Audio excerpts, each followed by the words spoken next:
It's time for your daily dose of all things Chicago sports. This is the Daily Score. Now, here's your host, Mark Grote.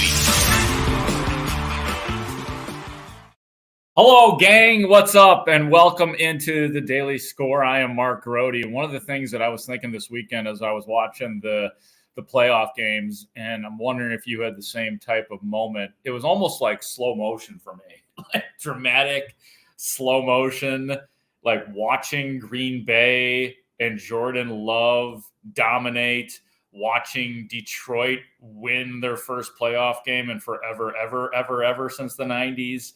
And realizing that there is legitimacy to what was going on in those games, and was like, no, because the Bears, this is what they are going to be dealing with over the next decade or so, to have to realize that how young Green Bay is, how good Detroit has gotten through and throughout their roster. They hit it's kind of a speed bump at sometimes this year, but it freaked me out a little bit. Now, I do like, on the overall, couple things.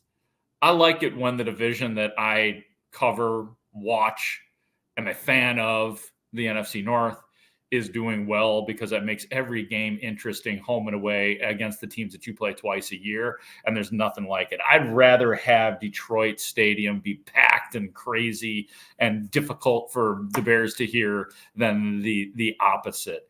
And if you look at the other way, and I do too in some ways, I remember back in 2018, my first year covering the team, I was like, this is your window, Bears. You got to do something now in this division, because at the time, they beat Green Bay that year. They beat them to win the division. The Detroit was still sucky, Detroit. I don't remember where Minnesota was. They were probably like they always are, just okay. So like their window for dominating in the division passed them up, and in a weak division, and now it's going to be a tough division. All the more reason to want to see Ryan Poles succeed in this offseason, considering what we saw Green Bay and Detroit too. And I heard a couple of guys on the station essentially saying similar things that I am saying right now. One of those is former Bears long snapper Patrick Manley. And here's what he had to say about the division and watching Detroit and Green Bay dominate over the weekend. What do you think of the playoff football so far?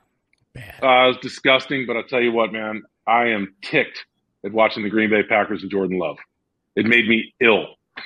After what he did to the Bears and how well he played against the Cowboys going into that stadium, the take the North is going to be a lot harder now, man. It's not what I was expecting as the season went on for the Packers, and you watch their young receivers and Jordan Love struggle a little bit in the last 9-10 games. He's been unbelievable, playing as one of the best quarterbacks in the league, and that just scares me that they got the third one right again, that now we have to deal with another great quarterback potentially up there in Green Bay. And that's what I took out of it most. But football, other than that, was just, you kind of tuned it out because it was so bad. But if you want, the one overall thing that I took away from this weekend was Jordan Love and the Packers, and that scares me for the future.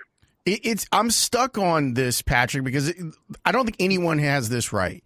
I think that depending on the quarterback that you draft, you can make the argument for this guy needs to play right away versus this guy needs to sit and learn.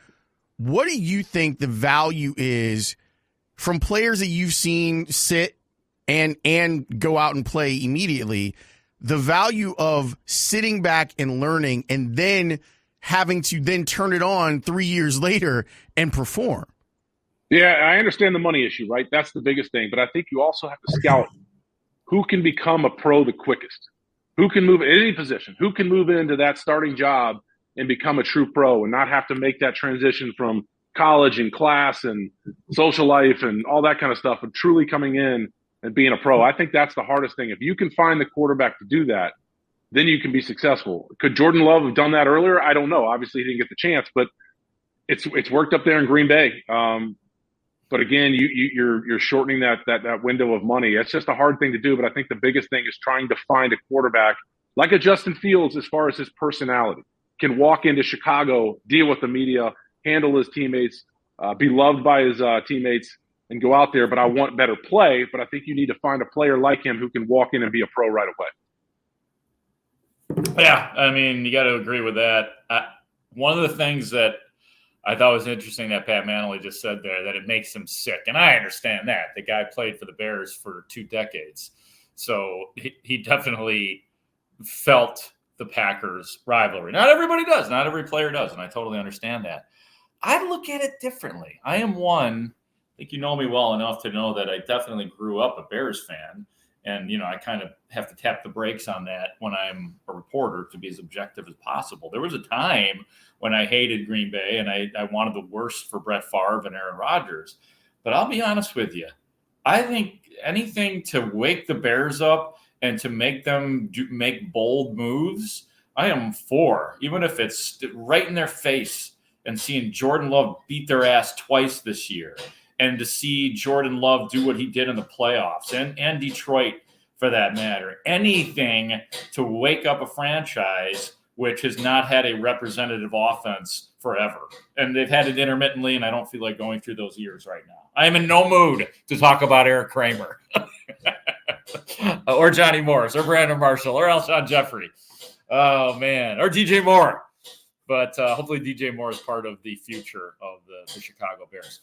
One more cut along the same lines. I'm just getting like thinkers here today for the podcast. My guy, Jared Payton. I was talking to Bears fans, and just they were all saying the same thing. Like, man, great football, but just hurts watching the Lions be successful, watch the Packers be successful. And listen, I understand it hurts, but dude, this is who you got to compete with. This is where, when you look at this division, you got to be able to compete and be able to, find ways. And especially when you look at the quarterback position, that's the crazy part, because going into the season, the conversation that I was having was Justin Fields the best quarterback in the division? And now we look at it where we sit right now at the Bears sitting home and both Green Bay and the Lions still in this thing. It's a lot of question marks. And I didn't think it would be that way heading into the season. And just to look where we are now in this postseason, it's crazy to see how things have kind of changed and how the narrative has changed, especially here in Chicago. Yeah, I mean, it has. And I think, JP lines up a little bit more with me too. Hey, you got to deal with it. Face the facts. These two teams, and Minnesota, I mean, as long as Kirk Cousins is in Minnesota, they're always going to compete. And that's the Minnesota way. I mean, that team has always managed to be average, if not good. So it's something that the Bears have to deal with. It really just gets me closer to wanting Caleb Williams. And I think I've been pretty clear with that, but I guess it reinforces the fact that they need their version of that guy as well in this to add to the division. And hopefully Caleb Williams is what everybody has said he was. So wake up, Bears, wake up. There is a lot of big time company in that division right now. Last couple minutes of the podcast, I just want to talk about a friend of mine and a friend, I think, of a lot of ours at the Score, and tons of people that may be watching or listening to this podcast, or just people that listen to the Score or listen to the radio or media enthusiasts. And we will have, by the time this airs, celebrated the anniversary of the death of Les Grobstein. It's been 2 years now since we lost our friend Les Grobstein, who I always say perfected overnights in Chicago. Nobody loved working the overnights more. Nobody was better at it. And, he's one of the true characters of the Chicago sports landscape. And that's really, I'm like stopping right now, because when I was growing up and I like people like Les, ready for this? I kind of looked up to Les because of the character part. And, I knew he knew what he was talking about, but he was also funny. He also allowed himself to be part of the joke and part of the story. And you don't see that a lot. There's not a lot of characters that exist in the business anymore. And that's what Les was. So it's definitely something you can go back on the Odyssey app and check out. Midnight to 5. It's going to be an absolute party. We're just going to honor the Grobber. We're going to laugh a lot with him. Yeah, we do laugh at him sometimes. There is no doubt about that. And I am complicit in that. Sometimes I felt bad about that. But on the overall, I know my respect for Les was real, no matter what I said or did to him during many of our banterings. But he's a true character and legend of the business, and it's my pleasure to be able to MC and honor the great Les Grobstein. So that is it for today's version of the Daily Score. Thank you always for watching and listening. You know I appreciate it, and I appreciate Ray Diaz, our executive producer. And for Ray, I am Mark Grote. Talk to you soon.